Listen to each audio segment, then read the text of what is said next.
Olá, me chamo Tailene. E como eu disse no último vídeo, eu ia voltar lendo o primeiro capítulo de Úrsula, de Maria Firmina dos Reis.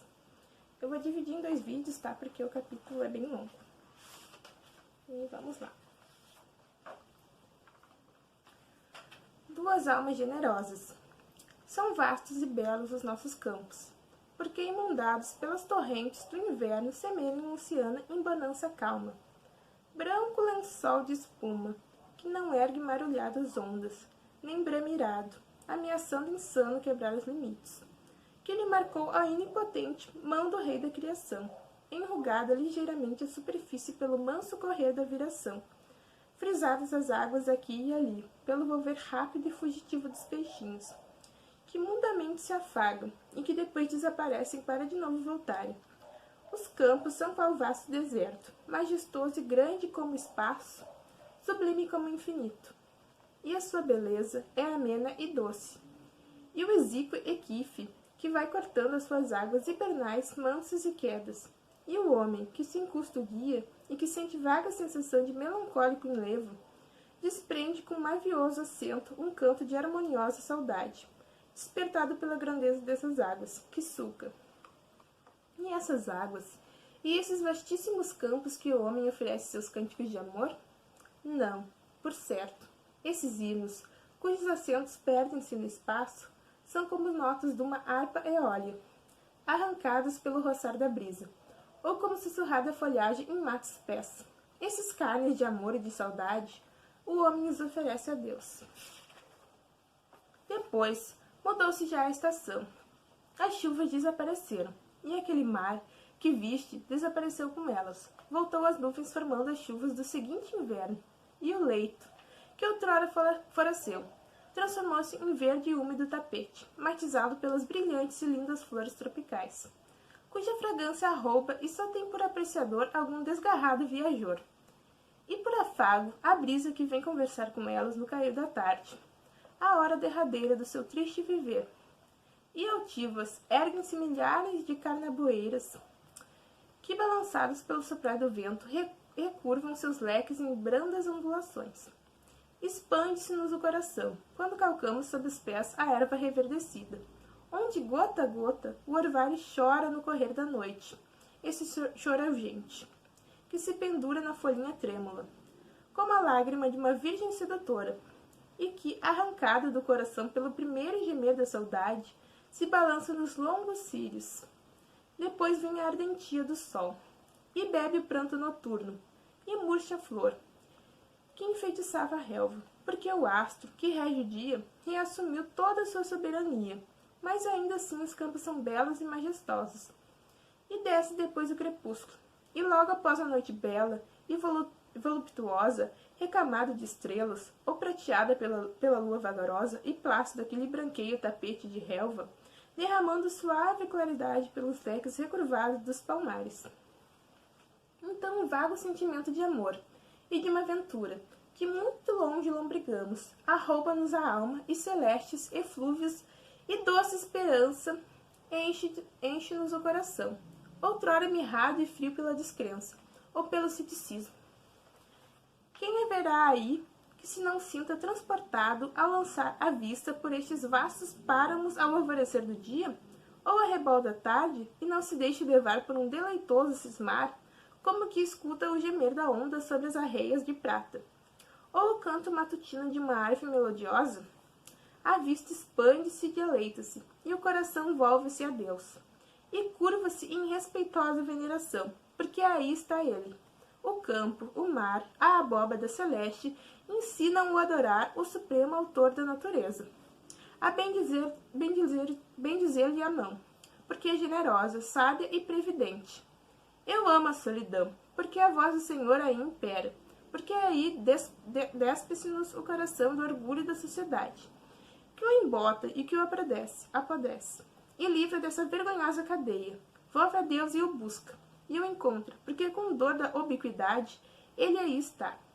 Entretanto, em uma risonha manhã de agosto, em que a natureza era toda galas, em que as flores eram mais belas, em que a vida era mais sedutora, porque toda respirava amor, em que a erva era mais viçosa e rociada, em que as carnaboeiras, entre tanta atalaias ali dispostas pela natureza, mais altivas e mais belas se ostentavam, em que o axixá, com seus frutos imitando púrpuras estrelas, esmaltava a paisagem, um jovem cavalheiro melancólico, e como que exausto de vontade, atravessando porção do majestoso campo que se dilatava às planuras de uma das nossas melhores e mais ricas províncias do norte, deixava-se levar ao través dele por um alvo e indolente ginete. Longo devia ser o espaço que havia percorrido, porque o pobre animal, desalentado, mal cadenciava os pesados passos. Abstrato, ou como se mergulhado em penosa e profunda meditação, o cavalheiro prosseguia sem notar a extrema prostração do animal, ou então fazia semblante de que a não reparar, porque não exercitava os nobres estilos.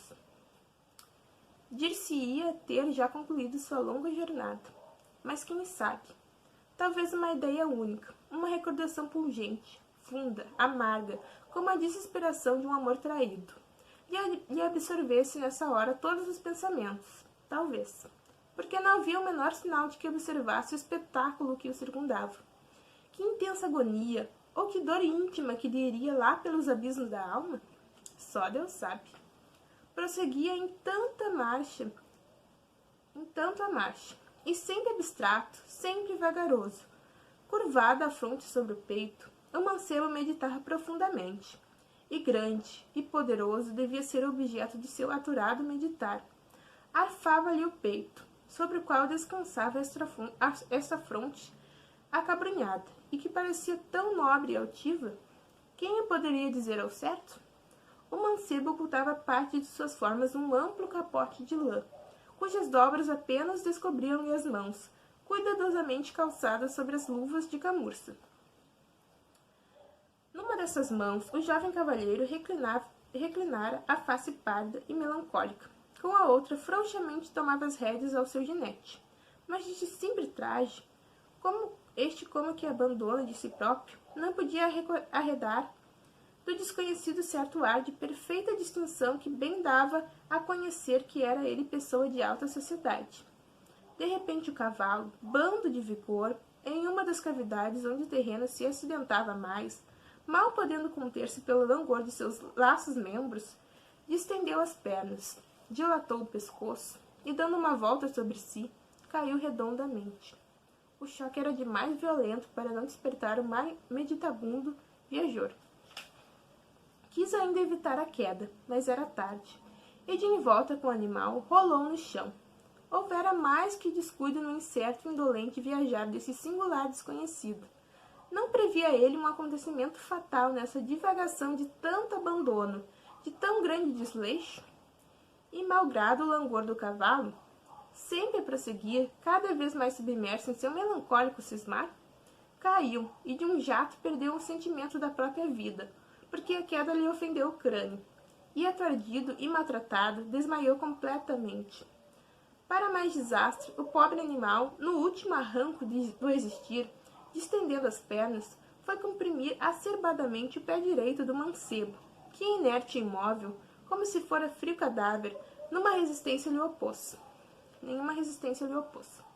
Era apenas o alvorecer do dia. Ainda as aves entoavam seus meigos cantos de arrebatadora melodia.